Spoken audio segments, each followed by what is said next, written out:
నిండు మనస్సు. దేవునికి స్తోత్రం చెప్పండి. హల్లెలూయా. ఏంటమ్మది?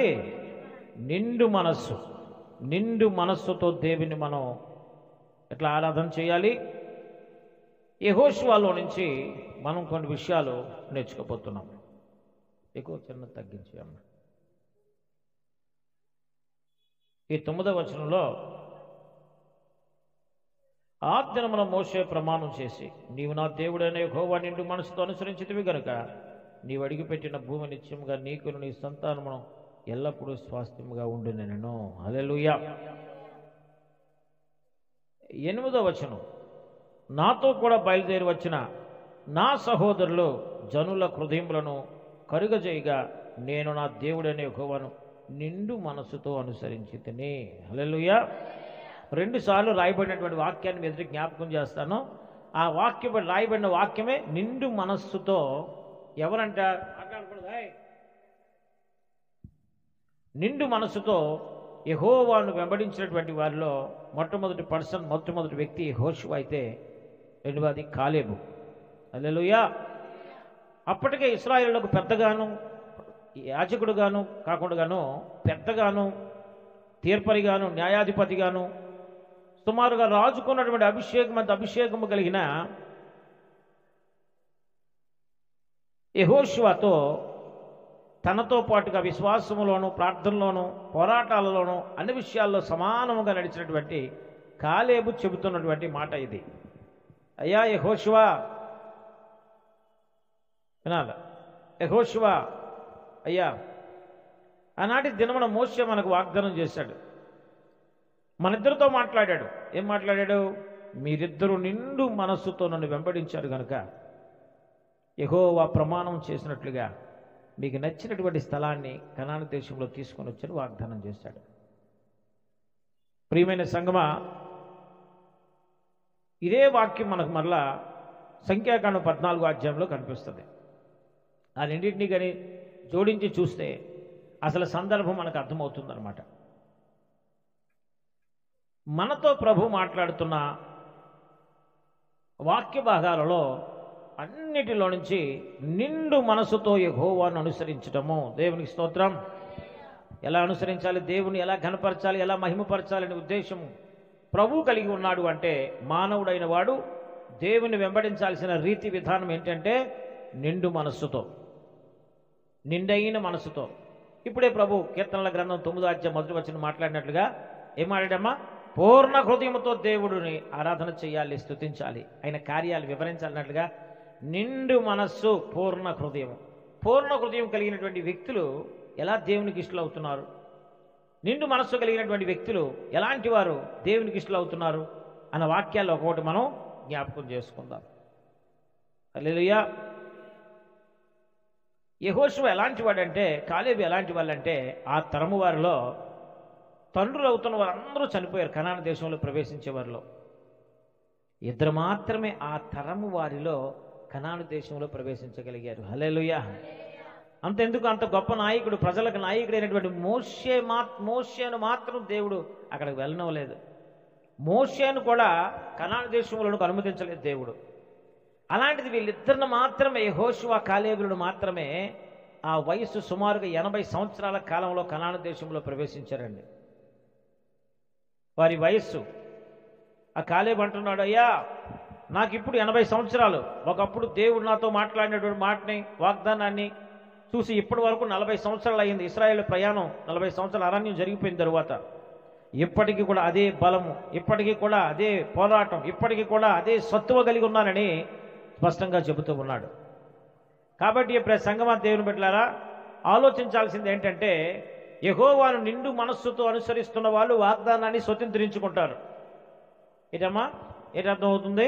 యెహోవాను పూర్ణ హృదయంతో అనుసరిస్తున్న వాళ్ళు, వెంబడిస్తున్న వాళ్ళంట దేవుడు తన కొరకు వాగ్దానం చేసిన వాగ్దానాలన్నిటినీ కూడా స్వతంత్రించుకుంటారు. అది 1 రోజులా 2 రోజులా? ఎన్ని సంవత్సరాలు పట్టింది? పాత నిబంధన ఇశ్రాయేలుకి ఎన్ని సంవత్సరాలు పట్టిందయ్యా? 40 సంవత్సరాలు పట్టింది. మరి నీకు 1 సంవత్సరం పట్టవచ్చు, 1 సంవత్సరం పట్టవచ్చు, 2 సంవత్సరాలు పట్టవచ్చు, 1 గడియ పట్టవచ్చు. 1 క్షణంలోనే దేవుడు తన వాగ్దానాన్ని నెరవేర్చ సమర్థుడు.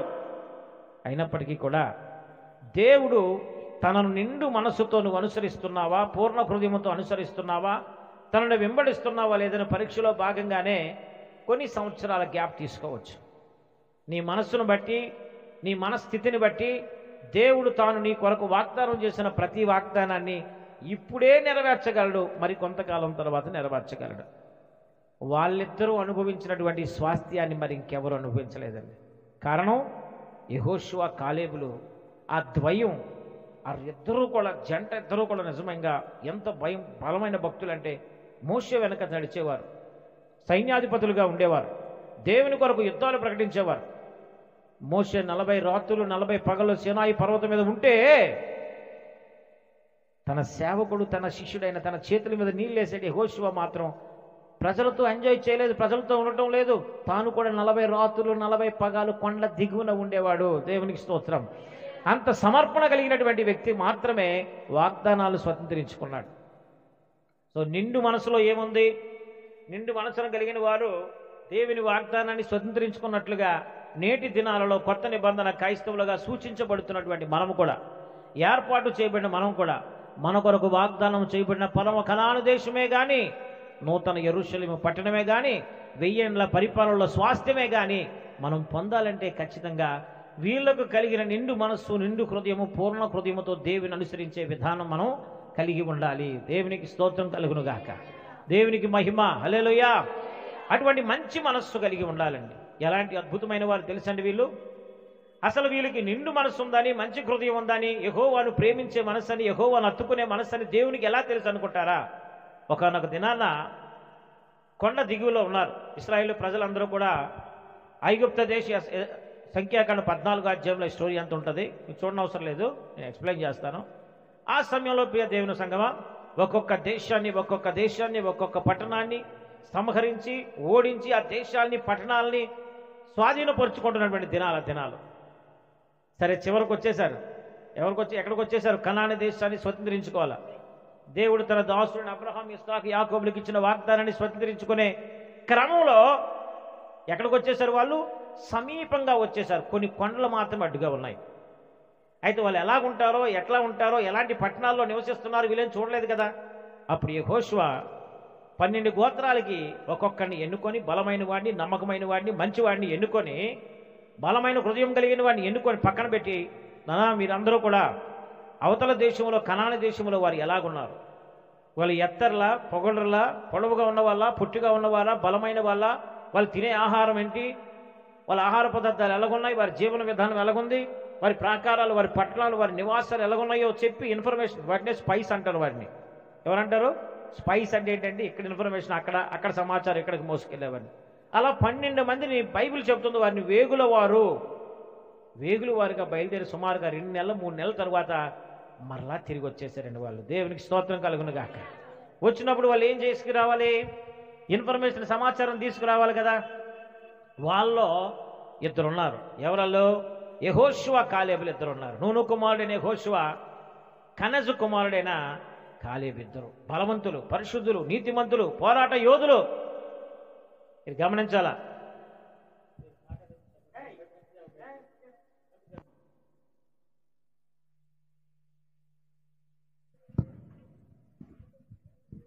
పది మంది అంటే ఒక ఇన్ఫర్మేషన్ ఇచ్చారు, మిగతా 2 అంతా కూడా ఒక ఇన్ఫర్మేషన్ ఇచ్చారు. 10 మంది ఇన్ఫర్మేషన్ చూడగానే యెహోవా సంఘం, సమాజం గడగడలు ఆడిపోయింది. 10 మంది వచ్చి ఏమన్నారు? బాబోయ్, వాళ్ళు అమాలేకీయులు, వాళ్ళు ఎంత పెద్దోళ్ళు, అమాలేకీయులు, యోబుసీలు, సిదోనీయులు, అనేక మంది ఉన్నారు అక్కడ. వాళ్ళు సామాన్యమైన జనం కాదోయ్, మనకన్నా డబుల్ ఎత్తుగా ఉన్నవాళ్ళు, బలమైన వాళ్ళు, మంచి యుద్ధ నేర్పరుల వాళ్ళు చూస్తేనే మనం భయపడిపోతాం అని సమాచారాన్ని ఎవరికి తెలియపరిచారు? క్షమించండి, మోషేకును తన సమాజానికి. ప్రజలందరూ వింటారు కదా మీ మాటలు చెప్పగానే, అక్కడి నుంచి వస్తారు.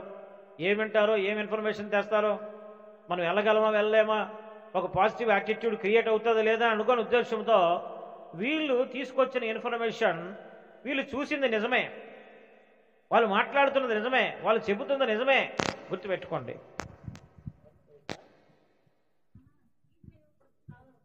హల్లెలూయా, ప్రైజ్ ది లార్డ్. కాబట్టి ప్రియ సంగమా, వాళ్ళు పరిగెడుతున్నది నిజమే, వాళ్ళు వెళ్తుంది నిజమే, వాళ్ళు చూసేది వాస్తవంగా నిజమే. అర్థమవుతుందమ్మా? వాళ్ళు బలమైన వాళ్ళే, వాళ్ళు మంచి పట్టణాల్లో నివసిస్తున్న వాళ్ళే, వాళ్ళు ప్రాకారం కలిగిన పట్టణాల్లో నివాసం చేస్తున్న వాళ్ళే, గొప్ప గొప్ప పట్టణాలు కలిగిన వాళ్ళే. అయినప్పటికీ కూడా ఒకటి గుర్తుపెట్టుకోవాలి, వాళ్ళ తాలూకా ఆనవాళ్ళు కూడా వీళ్ళు తీసుకొచ్చారు. ఏంటి ఆనవాళ్ళు? ఏ ఆనవాళ్ళు తీసుకొచ్చారట వాళ్ళంటే, ద్రాక్ష గెల ఇద్దరు మోసుకొని వచ్చారటండి. ఒక కాడి మోసుకున్నట్లుగా ఇద్దరు కర్రకి కట్టి దండికి కట్టి తీసుకొచ్చారు ద్రాక్ష గెల. అంటే ఎంత బరువైందో, ఎంత ఆశీర్వదించబడిన దేశమో కనాన దేశమో చూడండి. ఒక ద్రాక్ష గెల చూడండి, ద్రాక్ష గెల ఉంటుంది కదా మనకి, ద్రాక్ష గెల సాధారణంగా ఎంత ఉంటుంది? ఒక పావు కేజీ, ఒక కేజీ ఉంటుంది అనుకోండి. ఒక ద్రాక్ష గెల ఇద్దరు మోయగలిగినంత బరువు ఉందంటే అది ఎన్ని కేజీలు ద్రాక్ష గెల? అంటే ఎంత సమృద్ధి అయినటువంటి పంట కలిగిన దేశం ఆ దేశం. అందుకే దేవుడైన యెహోవా కనులు సంవత్సరాది మొదలుకొని సంవత్సరాంతం వరకు కూడా దీవించబడిన దేశం అని అక్కడ స్పష్టంగా మాట్లాడుతున్నాడు. పశు సంపద అధికమైనది, వస్తు సంపద అధికమైనది, అన్ని రకాల పట్టణాలు ఆశీర్వదించబడినటువంటి పట్టణాలు, ఆశీర్వదించబడిన ప్రదేశాలు అవన్నీ కూడా. అక్కడ ఇన్ఫర్మేషన్ అంతా తెచ్చారండి. తెచ్చి ఒక ఇద్దరు ఎలాంటి మాటలు మాట్లాడుతున్నారంటే, ఒకిద్దరు మంచి ప్రజల్లో విశ్వాసాన్ని, నెమ్మదిని కలుగు చేసిన మాటలు మాట్లాడుతున్నారు. మిగతా 10 మంది మాత్రం బెంబేలెత్తిపోతున్నారు. వాళ్ళు 10 మంది మాటలు విని, బాబోయ్ వాళ్ళు నెఫీలులు, అంత బలమైన వారు, వాళ్ళ ఎత్తులు, వాళ్ళ ఎదుటి మనం నిలవలేము, ఖచ్చితంగా మనం ఓడిపోతాం, మనం చచ్చిపోతాం, అనవసరంగా మోషే మనల్ని ఇక్కడ తీసుకొచ్చాడని చెప్పి మోషేని ఇబ్బంది పెట్టి మోషే మీద తిరుగుబాటు చేసి రాళ్ళు కొట్టడానికి వెళ్తే, వీళ్ళిద్దరూ ఎవరల్లో వినాలా? ఎవరల్లో? యెహోషువ కాలేబులు, మోషే అహరోనులు, వీళ్ళందరూ అడ్డుపడిపోయి వాళ్ళు సాష్టాంగపడి, బాబోయ్ మీరు వినండి, అయ్యలారా నా మాట వినండి అని వీళ్ళిద్దరూ ఏమని వాళ్ళు ఆదరించారో తెలుసా? వాళ్ళు చెప్పింది వాస్తవమే, వాళ్ళు బలమైన వాళ్ళే, వాళ్ళు నెఫీలే, ప్రాకారం కలిగిన పట్టణాల్లో ఉన్న వాళ్ళే, వాళ్ళు ఎత్తైన పట్టణాల నివాసాలు కలిగిన వాళ్ళే, మనకంగా అధికంగా దీవించబడిన వారు అయినప్పటికీ కూడా మన దేవుడైన యెహోవా మనకు తోడుగా ఉన్నాడు. హల్లెలూయా!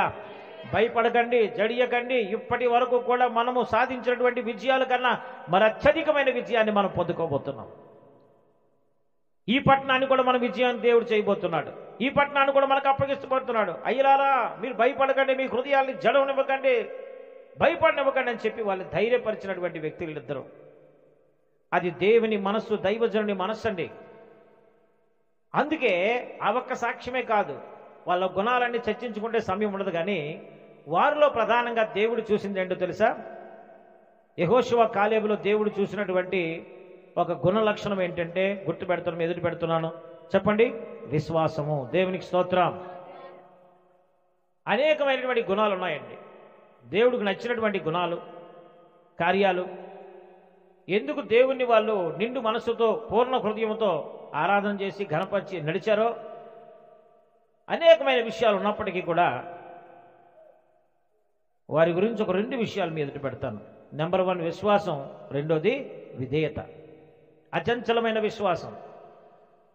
ప్రజలందరూ కూడా తిరుగుబాటు చేయడానికి, చంపడానికి వస్తే దైవజనులను పక్కన పెట్టి, దైవజనులు ఏమీ అనకండి, ఏర్పాటు చేయబడిన వారు, నియమించబడిన వారు, అనాదిలో మన కొరకు నడిపించేటువంటి వారు, వాళ్ళు చనిపోతే వాళ్ళని చంపితే మనకు దిక్కుండదు అని చెప్పి ప్రజలకి, దైవజనులకి మధ్య నిలబడి యెహోవాను సంతోషింపచేయగలిగారు వాళ్ళు. దేవునికి స్తోత్రం కలుగును గాక.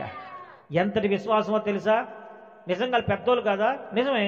వాళ్ళు నెఫీల్లేనా? నిజమే. నెఫీల్ అంటే చాలా పొడవైన వారు, బలవంతులు, సంతానం అంటది. నిజంగా వారు ప్రాకారం కలిగిన పట్టణాలైనా మనం జయించలేమా? మనకంత సత్తా లేదా? మనకంత భయం లేదా? మనకంత ధైర్యం లేదా? నిజంగా లేదు. కానీ మన దేవుడైన యెహోవా మనకు తోడై ఉంటే అన్నీ సాధ్యమే కదా అని అంత అచంచలమైన విశ్వాసం. అది గొప్ప పట్టణమే కావచ్చు, మహిమ కలిగిన పట్టణాలే కావచ్చు, యుద్ధ శూరులున్న పట్టణాలే కావచ్చు, రాజులు, బలమైన రాజులు ఏలుతున్న పట్టణాలే కావచ్చు. కానీ మన దేవుడైన యెహోవా మనతో ఉండగా ఏ రాజు మన ఎదుట నిలవలేడు. హల్లెలూయా! ఇలాగ రాజులు రాజ్యాల్ని కొట్టుకుంటూ సాధిస్తూ విజయాన్ని సాధిస్తూ వచ్చిన సందర్భంలో అప్పటికి యెహోషువ జయించిన రాజుల సంఖ్య 31. హల్లెలూయా! అప్పటికి 31 మంది రాజులు రాజ్యాల్ని కొట్టుకొచ్చేశాడు యెహోషువ.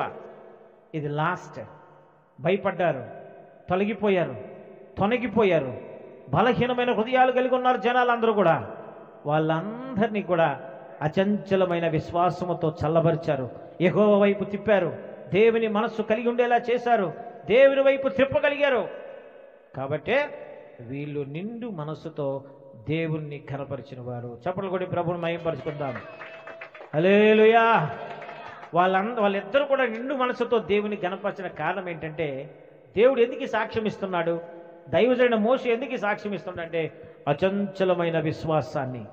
జరగకుండా పరిస్థితుల్లో శత్రువు మనకంటే బలవంతుడు, శత్రువు పట్టణాలు మనకంత అందమైనవి, బలమైనవి, ప్రాకారాలు కలిగినవి, మనం కొట్టలేమని తెలిసి కూడా మన యేసయ్య మన తోడుగా ఉంటే, మన ప్రభు మనకు తోడుగా ఉంటే, మన యేసు మన తోడుగా ఉండగా మనల్ని ఎవరు ఏమీ చేయలేరు, ఏ శత్రువు కానీ ఎవడు మనల్ని ముట్టలేడని అచంచలమైన విశ్వాసం కలిగి ఉండబట్టి దేవుడు వారిని గూర్చి ఒక మంచి సాక్ష్యాన్ని ఇస్తూ ఉన్నాడు. హల్లెలూయా. నేటి దినాలలో చూడండి, అందరూ కూడా మన కుటుంబాల్లో, మన సంఘంలో, మన సేవలో, మన వ్యక్తిగత జీవితాలలో అనేకమైనటువంటి సందర్భాలు శత్రులు మనకు మించిన వారు. అందుకే స్టీవెన్ గారు ఏం పాట పాడతారంటే, మించిన బలవంతుల చేతి నుండి రక్షించిన యేసునాథుడా అని చెప్తాడు. ఎరిగియున్నానయ్యా నేనెప్పుడు మేలు చేస్తావా, నీకేది అసాధ్యము కాదని. ఎరిగియున్నానయ్యా నీకేది అసాధ్యము కాదని, తెలుసుకున్నానయ్యా నీవెప్పుడు మేలు చేస్తావని. ఇది ఈ భక్తుని యొక్క అనుభవం. వాళ్ళ భక్తుల యొక్క అనుభవాలు ఏంటి, యెహోషువ కాలేబుల అనుభవాలు ఏంటి, మన దేవుడైన యెహోవా మనకు తోడై ఉన్నాడు. అచంచలమైన విశ్వాసం అండి. వాళ్ళు యోధులు, శూరులు, పోరాట యోధులు అయినప్పటికీ వారితో పంపబడిన వాళ్ళు సామాన్య వాళ్ళు కాదు సుమా. పంపబడిన 10 మంది యోధులు, 10 మంది గోత్రపు అధిపతులు, 10 మంది బలవంతులు అయినప్పటికీ కూడా వాళ్ళు తెచ్చింది చెడ్డ సమాచారం, వాస్తవ పరిస్థితులే తీసుకొచ్చారు. కానీ యెహోవాను మహిమపరిచినట్లుగా మంచి మనసుతో దేవుని హత్తుకొనలేకపోయారు కనుక వాళ్ళందరూ విసర్జించబడ్డారు. కేవలం యెహోషువ కాలేబులు మాత్రమే నిండు మనసుతో దేవుని అనుసరించిన వారు కనుక కనాను దేశంలో ప్రవేశపెట్టబడ్డారు. దేవునికి స్తోత్రం. One and only thing is, నేటి దినాలలో మనము కూడా నిండు మనస్సులో ఒక భాగమైన, పూర్ణ హృదయంతో దేవుని అనుసరించే భాగములో ఒక భాగమైన అత్యంచలమైన విశ్వాసాన్ని ప్రదర్శించవలసిన అవసరత ఉంది. హల్లెలూయా. నిందలు రావచ్చు, అవమానాలు రావచ్చు, కష్టాలు రావచ్చు, భయంకరమైనటువంటి శ్రమలు రావచ్చు. అయినప్పటికీ నీకు ప్రభు పిల్లల జ్ఞాపకం చేసుకోండి, ఏది జరిగినా మనకు మించిన శత్రులు మన ఎదుటుండవచ్చు, మనకు మించిన అప్పులు మన ఎదుటుండవచ్చు, మనకు మించిన శ్రమలు మన ఎదుటుండవచ్చు, మనకు మించిన బలవంతులు మన ఎదుటుండవచ్చు, మనం చేయలేని కార్యాలు మనల్ని అడ్డుపడుతూ ఉంటాయి. భయపడకండి, ధైర్యంగా ఉండండి. మనం చూపవలసిన చొరవ ఏంటంటే విశ్వాసంతో ముందుకు సాగిపోవలసిందే. దేవునికి మహిమ కలుగునుగాక. గట్టిగా చెబుదాం హల్లెలూయా. అందరూ జ్ఞాపకం చేసుకోవాలా, ఏం కావాలమ్మా మనకి ఈ దినాల్లో? విశ్వాసం కావాలా. లేనిది ఉన్నట్టుగా చూడాలి. భయంకరమైన ఊబిలో చిక్కుకుపోయావు, ముందు కానీ వెనక్ కానీ పైన కానీ కింద కానీ రక్షించేవాడు ఎవడు లేడు నిన్ను. అలాంటి సమయంలోని విశ్వాసాన్ని ప్రదర్శించాలా. నా దేవుడు నాతో ఉన్నాడు. హల్లెలూయా. యోసేపు చావు గోతులో పడినప్పుడు ఎవరున్నారండి అతనితో? పాములు, జర్రెలు, తేళ్లు తప్ప తనతో గోతులో కనబడేటట్లుగా ఎవరున్నారు? ఏ మనుషులు ఉన్నారు? నా అనుకున్న వారే, నా సొంత మనుషులే, సొంత జనులే గోతులో తోసిపోయినప్పుడు యోసేపు అనుకున్నాడు, దేవుడైన యెహోవా నాకు తోడై ఉన్నాడు. హల్లెలూయా. అందుకే యోసేపు జీవితంలో ఏ వచనం చదివినా సరే అక్కడ రాయబడిన వచనం ఏంటో తెలుసా? దేవుడైన యెహోవా యోసేపుకు తోడై ఉండగా. చప్పట్లు కొట్టి ప్రభువుని మహిమపరచండి. దేవుడైన యెహోవా యోసేపుకు తోడై ఉండగా. ఇటువంటి విశ్వాస జీవితాన్ని మన వ్యక్తిగత జీవితంలో కలిగి ఉండాలి. మనం అభ్యాసం చేసుకుంటూ ఉండాలి. మనకు ఎదురైన శ్రమలో కానీ ఆ విశ్వాసాన్ని మనం ప్రకటిస్తూ ఉండాలి. నువ్వు దేవుడికి ఎప్పుడు ఇష్టకరంగా మారుతావంటే, పూర్ణ హృదయం కలిగిన వాడిగా ఎప్పుడు మారుతావంటే దేవుని సంతోషపరిచినప్పుడు. విశ్వాసము ద్వారా దేవుని మనం సంతోషపరచాలి. దేవునికి స్తోత్రం. ఇక రెండవదిగా యెహోషువ కాలేబులు దేవుడు అంత ఆకాశానికి ఎత్తేయడానికి కారణం ఏంటో తెలుసా? ఒక అద్భుతమైన లక్షణం దేవుడు వారిలో కనుగొన్నది విధేయత. దేవునికి మహిమ చెల్లిద్దాం. హల్లెలూయా. ఏంటమ్మది? రెండోది విధేయత, ఒబీడియన్స్. ఇంత సమర్థులైన ఇద్దరును కాలేబు అంటున్నాడు, అయ్యా ఐగుప్తు దేశంలో బయలుదేరిని మొదలుకొని అప్పటి కాలం నా వయసు 40 సంవత్సరాలు, ఇప్పటికి 80 సంవత్సరాలు. అప్పటికి ఎంత యుద్ధ సామర్థ్యం ఉందో ఇప్పటికి అంత యుద్ధ సామర్థ్యం ఉంది. 80 సంవత్సరాలు వచ్చినప్పటికి ముసలైపోయానే కానీ నా శరీరము సత్తువ తగ్గలేదు, నా బలము బలహీనం అవ్వలేదని చెబుతున్నాడంటే ఎంత బలవంతుడో, ఎంత యుద్ధ సామర్థ్యం కలిగిన వాడో. మోషే కంటే యుద్ధాలు చేయగలిగిన వాళ్ళు ఇద్దరు కూడా. మోషే కంటే బలవంతుడు ఎవడు? యెహోషువ. ఎలా? యుద్ధశూరుడండి, యుద్ధాలు చేయగలిగాడు. మోషే 10 మంది దగ్గరికి వెళ్ళి యుద్ధాలు చేయలేడే. మోసే దండు పాలెంలోకి వెళ్ళి యుద్ధం చేయలేడే. దండు మధ్యంలోకి వెళ్ళి కత్తి పట్టుకొని యుద్ధం చేయలేడే. కానీ యెహోషువ కాలేబులు చేయగలరు. ఎంత బలవంతులైనప్పటికీ కూడా, ఎంత సామర్థ్యం ఉన్నప్పటికీ కూడా, తనతో ఉన్నటువంటి దైవజనులకున్న అత్యధికమైన జ్ఞానము కంటే మిక్కిలి జ్ఞానం కలిగిన వారు కూడా దైవజనునికి లోబడి ఉన్నారు. దేవునికి స్తోత్రం. విధేయత చూపుతూనే ఉన్నారు. ఏ మాట చెప్పాడో మోషే ఆ మాట ప్రకారంగా చేస్తాడు. దేవుడైన యెహోవా ఏ మాట చెబుతూ ఉండేవారు ఆ మాట ప్రకారమే చేస్తారు. నీవు ఈ కొండ ఎక్కి కొండ దిగాలి అంటే అలాగే చేసేవారు. నువ్వు ఒక పాజిటివ్ ఇన్ఫర్మేషన్ తీసుకురావాలని ఆయన అంటే 10 మంది చెడ్డ ఇన్ఫర్మేషన్ తీసుకొచ్చారు. వాళ్ళు తీసుకొచ్చేది వాస్తవమైనప్పటికీ కూడా అవి ఇశ్రాయేలుల గుండెలు అవిసిపోయేలా చేసి యెహోవా మీద తిరుగుబాటు చేయుటకు కారణం ఈ 10 మంది అయినట్లుగా కాకుండా యెహోవాను ఘనపరిచేవారుగా, యెహోవాను శాంతింపజేసేవారి దృష్టిలో ఉన్నారు. కాబట్టి మంచి విధేయత కలిగిన వారు. ఎంత అద్భుతమైన వ్యక్తులండి పరిశుద్ధ గ్రంథంలో. కొత్త నిబంధన గ్రంథం అలాంటి వారిని ఎవరైనా చెప్పండి. పేతురు, యోహానులు అపోస్తుల కార్యాలలో వాళ్ళు చేసినటువంటి సేవా పరిచర్య, ఆ తదుపరి అపోస్తుల కార్యాలు 20వ అధ్యాయం తర్వాత మరి అధ్యాయాలు కనిపించవు. అక్కడి నుంచి మళ్ళీ 1 కొరింథీ కనిపిస్తుంది. పౌలు గారి పరిచర్యలన్నీ కనిపించేస్తాయి. పేతురు, యోహాను గారు కలిసి చేసినటువంటి పరిచర్య చాలా అద్భుతమైన పరిచర్య. అనేకమైన దేశాలు తిరిగారండి. అక్కడ మనకి యెహోషువ కాలేబులు కనిపిస్తే ఇక్కడ పేతురు, యోహానులు కనిపిస్తారు.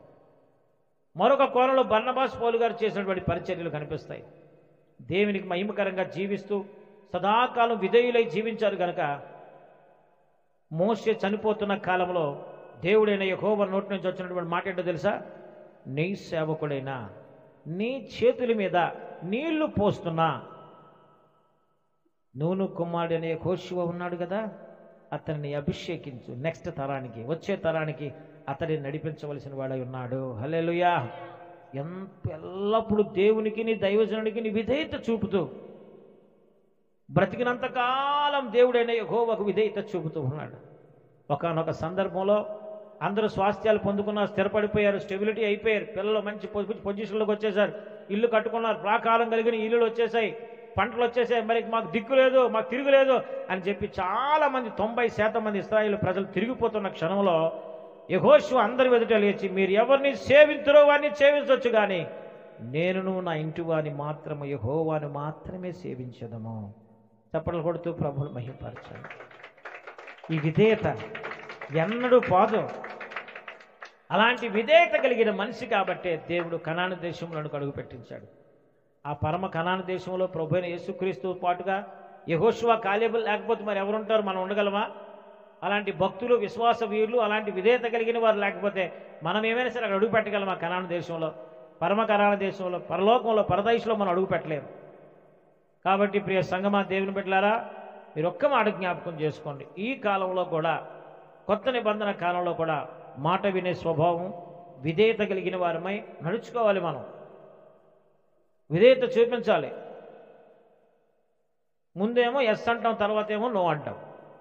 ముందేమో నో అంటాం, తర్వాత ఏమో ఎస్ అంటాం. ఏ విషయానికైనా సరే పాస్టర్ గారి దగ్గర దైవజనుడు తీసుకున్న నిర్ణయం ఒకటి, వెళ్ళిన తర్వాత చేసే నిర్ణయాలు ఒకటి. అలా ఉండకూడదు.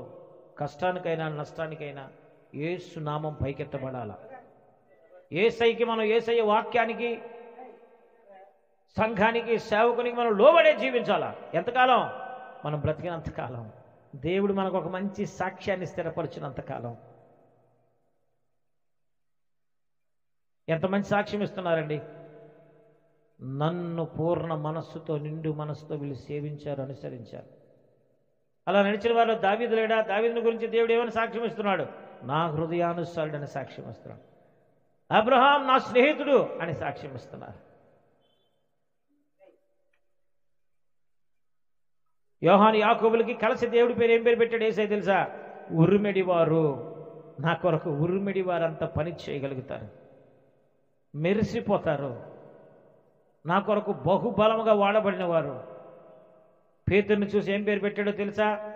యేసయ్య ఏమని పేరు? కేఫా, ఈ బండ మీద నా సంఘమును కట్టెదను. అట్లాగే ఒక్కొక్కరిని చూచి వారి వారి విధేయతను బట్టి దేవుడు వారికి ఒక్కొక్క నామకరణం చేస్తాడు, ఒక సాక్ష్యాన్ని ఇస్తాడు. మనం విధేయులుగా జీవించాలా. బ్రతికినా చచ్చిపోయినంత వరకు కూడా మనం సంఘానికి, సేవకునికి, అన్నిటికీ ముఖ్యంగా సేవకునితో పాటుగా, సంఘంతో పాటుగా మనం అందరం కూడా ఆ దేవదేవునికి విధేయులమై జీవించాలి. యెహోషువ కాలేబులు పొందుకున్న కనాను దేశాన్ని మనం పొందుకోలేకపోతే ఇశ్రాయేల్ దేశం ప్రస్తుతం దానికి మించి అత్యధిక మహిమ కలిగిన పరమ కనాను దేశంలోనికి దేవుడు మనం ప్రవేశపెట్టబోతాడు. విధేయత చూపుతున్నామా? అచంచలమైన విశ్వాసాన్ని మనం కలిగి ఉంటున్నామా? ఈ రెండు ఎదుట పెడుతున్నాను. ఇది అసాధ్యం. మించిన బలవంతుని చేతుల్లో నుంచి విడిపించడానికి వాడికి మించిన మరొక బలవంతుని చేతుల్లోనికి మనం వెళ్తాం. ఈ లోకం అంతా, లోకపోకలంతా జరుగుతుంది. వాడు నన్ను కొట్టడానికి వస్తున్నాడు, ఇగో డబ్బులు ఇస్తాను వాడిని చంపే. వాడు నన్ను కొట్టడానికి వస్తున్నాడు, కోర్టులకు పరిగెట్టి ఆశ్రయిస్తాం న్యాయం కోసం.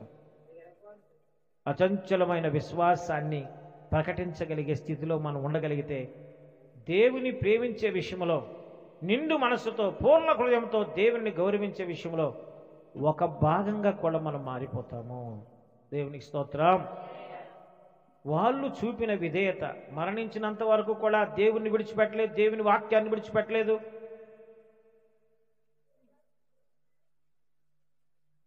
మోషే చనిపోయిన తర్వాత శూన్యం ఏర్పడిన కాలంలో దేవుడైన యెహోషువతో ఏమంటాడంటే, నా ధర్మశాస్త్ర గ్రంథమును బోధించుట మర్చిపోకూడదు.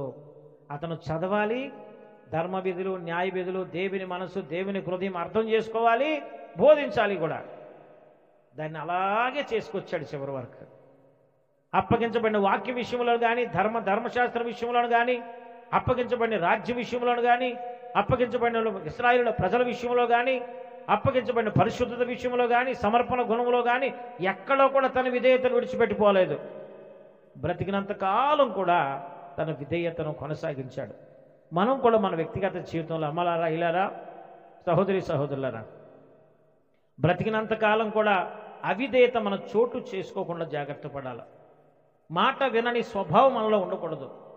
అది దేవుని వాక్యం అయితే, దేవుని వాక్యంతో సరిపోయిందైతే, ఖచ్చితంగా దేవుడే మాట్లాడుతున్నట్లయితే, పాస్టర్ గారి దగ్గర ఒక్కొక్కసారి నేను డబ్బులు ఆశించో, లేకపోతే మరొకటి ఆశించో, వ్యక్తిగత లాభాపేక్షను ఆశించో నేను మాటలు చెప్పినప్పుడు నువ్వు వివేచించాలా.